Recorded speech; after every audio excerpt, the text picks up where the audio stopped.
by the outgoing governor of Laikipia, Honorable Nderitu Muriithi. I am myself just a member, and I've had discussions with them, and I'm leaving shortly because I'm going to Mwingi to attend a funeral. But I just want to say a few things here, that this board has steered the campaign. They have been very engaged in designing strategies of our campaign, and I'm very grateful for the job that they have done so far. As you know, that we have sent a petition to the Supreme Court, and we are eagerly awaiting the outcome. The chairman is going to address you on the issues that the board has discussed.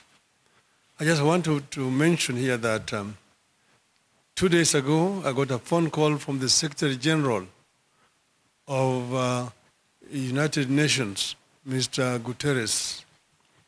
Mr. Guterres called me to talk to me about the developments in our country and the region generally. I briefed him about what has happened in our country, the outcome of our general elections, and the processes that we have initiated to get a satisfactory solution to this problem. He was, of course, very grateful to the manner in which we have behaved and the way in which we have conducted everything up to now. I gave him an assurance that Kenya's democracy must mature and that we are determined to pursue legal and constitutional means to resolve the disputes that we have over the decision by the IBC to try to hijack our victory. We also talked about regional issues, security in this region, the Horn generally, and we told him that we are very much committed to ensuring stability in this region, that we will continue to make our contribution as a country when we get government to deal with the threat of terrorism, and also to ensure that stability comes back to our region. This basically was the content of my discussions with the Secretary General of United Nations. At this stage now, I want to invite the chairman, Honorable Nderitu Muriithi, to take over this press conference. Mr. Chairman. Thank you very much, Your Excellency, and the members of the board. As His Excellency has briefed you, we've had extensive discussions in the board and with His Excellency Raila Odinga, who we believe is truly the democratically elected 5th President of the Republic. Now, we want to say to the country that we must be able to go beyond the rituals we've had previously and be able to conduct meaningful democratic elections. We want to say to the country, we must get away from running the affairs of the state on the basis of the briefcase that some of our colleagues would like to return us to. That coalitions that we form must, of course, be based on principle, not just on convenience and in fulfillment of people's stomachs. We want to encourage the country and our supporters to stand tall as we put greater effort to ensure that we are building better democratic practice for our great Republic of Kenya. And that better democratic practice must start by us ensuring that presidential elections are fair, are true, are meaningful, and reflective of the will of the citizens. I'll give you just one example. In proper conduct, it should never even be necessary for a candidate to have an additional agent, because why is it not practical for the IEBC officials who are paid with public money to actually conduct a fair, credible election? The very idea that you must have somebody else looking is because of the culture of stealing of votes. And this is what we must overcome. And therefore, we want to encourage the country that we, as Azimio, encourage everybody to join with us to build a truly democratic country. We thank you very much indeed.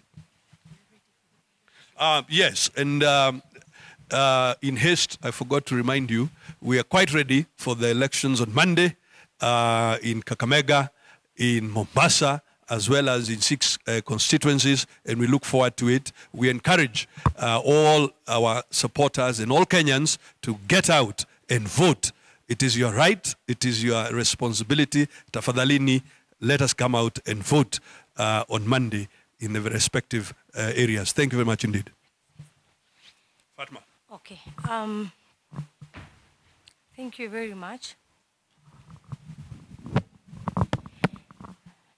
Thank you very much. On matters of court, we leave it to the good lawyers, though we know we have a strong watertight case, and we are prepared to go for a rerun. And we know when we go for a rerun, Baba will be the 5th. But I just want to say one thing about Mombasa. As all of us are going to Mombasa and Kakamega, to make sure that those are our traditional seats and we bring it home. But in Mombasa, it's really unfortunate that the CEO of IEBC recruited his wife to be the county returning officer for Mombasa, one Swaleh Yusuf. One, that is a conflict of interest. Number 2, there's a scheme to deny the people of Mombasa their will and to rig, and we will not going to allow that. So as we go to Mombasa, we want to tell Marjan, we know you have already planned using your wife to rig the election of Mombasa.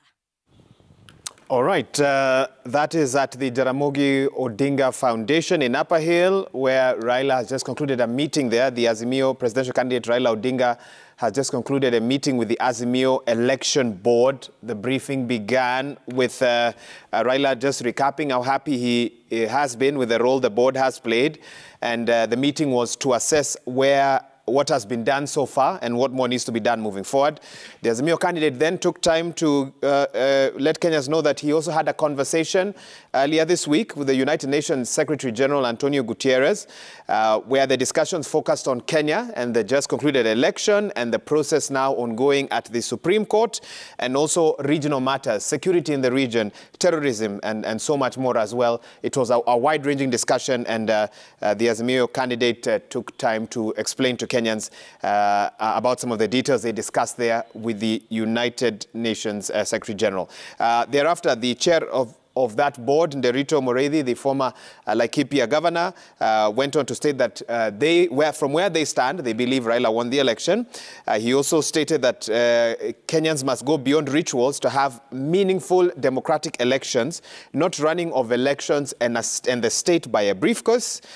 He also questioned whether Kenya could get to a point where agents are not necessary, because the IEBC, which is paid to do so, would then carry out a free and fair election through and through, minimizing the need for agents. So those are some of the sentiments that have come from that particular briefing that is still ongoing at the Jaramogi Odinga Foundation.